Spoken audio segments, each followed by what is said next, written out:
Inmates with bullet wounds and pieces of blood-stained clothing strewn across the compound. The aftermath of a mass prison breakout after armed groups on Saturday night stormed Haiti's largest prison. The patios were left eerily empty in the facility, which was built for 700 prisoners but was holding over 3,600 before the breakout. Authorities said it remained unclear how many inmates were on the run, while prison workers reported only around 100 had opted to remain in their cells for fear of being killed in the crossfire.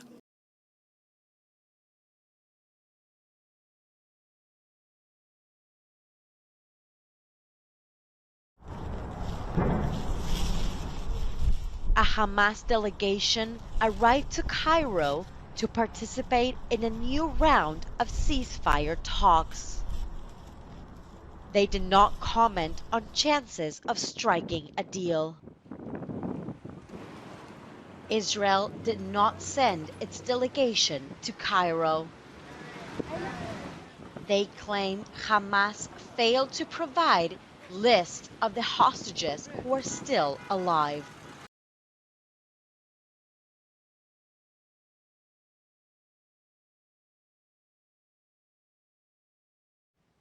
Environmental groups are concerned that the sinking of the Ruby Mar, which went down with 21,000 tons of fertilizer, will cause considerable damage to the Red Sea and its coral reefs. Meanwhile, the Italian Navy tweeted that one of its destroyers has shot down a Houthi drone. It was the first time the Yemeni rebel group has targeted the Italian Navy. It's part of a combined European naval group that tries to protect commercial shipping in the Red Sea from coming under attack.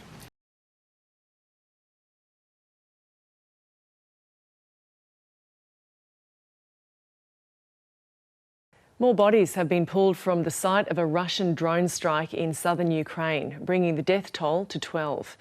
Kyiv says 5 children, including a 4-month-old baby and her mother, were among the victims of the attack on an apartment block in the port city of Odessa. In the eastern Donetsk region, local officials say a school and several residential buildings were struck by a series of Russian missile strikes. Ukrainian troops on the front lines in the Bakhmut area say they are determined to repel Moscow's forces, which continue to make incremental territorial gains.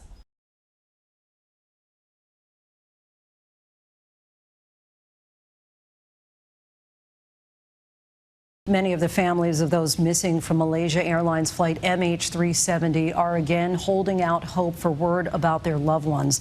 The Malaysian government told those families today that it may reopen the search nearly 10 years after the Boeing 777 vanished from radar. An American company says they have new information that may help locate the wreckage. According to Malaysia's transport minister, American company Ocean Infinity says it has new evidence to find the plane's location. And if that evidence is found to be credible, the Malaysian government may decide to renew its search of the southern Indian Ocean. Now, this comes almost 10 years to the day since the plane went missing, carrying 239 people on board.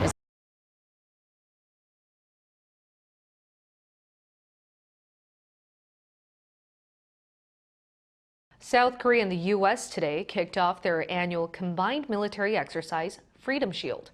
The exercise is aimed at strengthening their combined readiness and defensive posture amid escalating North Korean threats. The training is based on scenarios that reflect a range of threats within the security environment, such as targeting cruise missiles. There are a total of 48 combined field training exercises on land, at sea, and in the air, double the number of the same period last year.